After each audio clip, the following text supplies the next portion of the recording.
grabbed the first shirt that I saw and ran out of my bed. Breaking news out of the NFL. The Tennessee Titans are working out a deal to hire Robert Saleh as their next head coach. My gosh. I don't know what to say, honestly. Here's the thing, right? Let me try and find this. So, whenever I looked at this list, I did a tier list last week during last week's episode whenever I was doing a tier list of all my coaching candidates. I put Saleh in the second to best in a tier of very intrigued, mostly happy. I put very intrigued because I put Cliff Kingsbury in there, but everybody else, that would have been considered a happy tier. I am happy with the fact that it's Robert Saleh, but I am most happy about the fact that you go a little bit further down the line, and I put not happy, could see the vision, people that I would be upset about, but I could understand like what the idea is there. I put Matt Nagy in there. I am just at the very least happy that the head coach is not Matt Nagy. I mean, that's really it, right?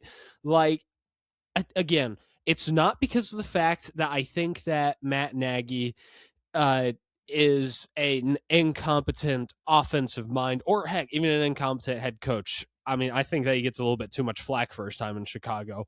But it's because of the fact that this whole thing would have felt like a sham, especially after like this whole time whenever it's been just this really weird interview process where it's been like where you've just been really confused about what's going on, and it was just really weird. I don't know how to describe it, but it just felt like it was all a sham and that it was going to be rigged for Nagy, right? I mean, I kept on saying that on and off for the last couple of nights whenever I was just talking with my parents. But now we don't have to worry about that anymore, and we feel like, hey, this is Borgonzi's guy. And honestly, I could not be more happy about it, okay? Here's the thing, right? There are some concerns, okay? Some of his clock management decisions, those could be improved upon, to say the least. And let me try and think. I don't even know if there's that much else. I mean, yeah, some of his timeout usage is not the best, and there were some weird decisions with the staff his first time in New York. But I will say this. I actually do think that he may improve on that. I mean, I'm not saying that that's 100% a guarantee, but even then, also, every head coach has some type of problem with game management, whether it's, sometimes they don't make amazing adjustments, or their ego gets too big for them, or it's the fact that, something else happens, right? I mean, you get the idea. Every head coach has their weakness, right? But with Saleh, you have a great defensive mind, a solid, tough culture builder, and also, last but not least, you can get an elite offensive staff with Robert Saleh.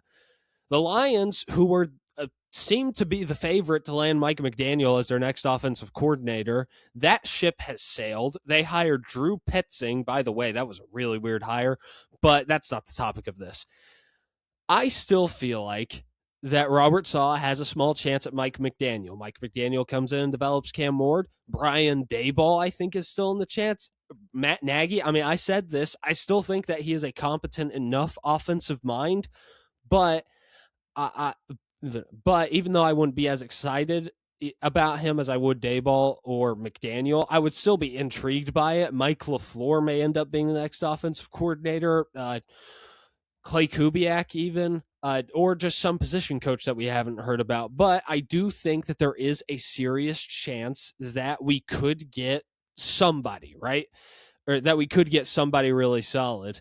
I mean, heck, I think that it very well could end up being Daboll. I think that they would really mesh well together with how tough and just unapologetically hard-nosed they both are, Daboll and Saleh, that is, which makes me think that maybe, just maybe, that this could end up working out pretty well, because then Cam Ward has a consistent face at his offensive coordinator position for 2 or 3 years, and then you go get somebody like a Mike McDaniel who may take a head coaching job and flame out in 2 years, which then leads to the Titans bringing him on as the offensive coordinator.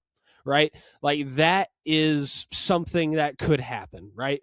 So, but again, though, it's still like McDaniel, Kubiak, LaFleur. I think that LaFleur has learned a thing or two since his tenure. But anyway, that's, again, not the point. We got Robert Saleh. We got our guy. And now we ride on. Okay, I got to go to bed. I got a lot more to talk about. I'll talk about it on Wednesday's episode. But again, I got to go to bed. So I love y'all and tighten up.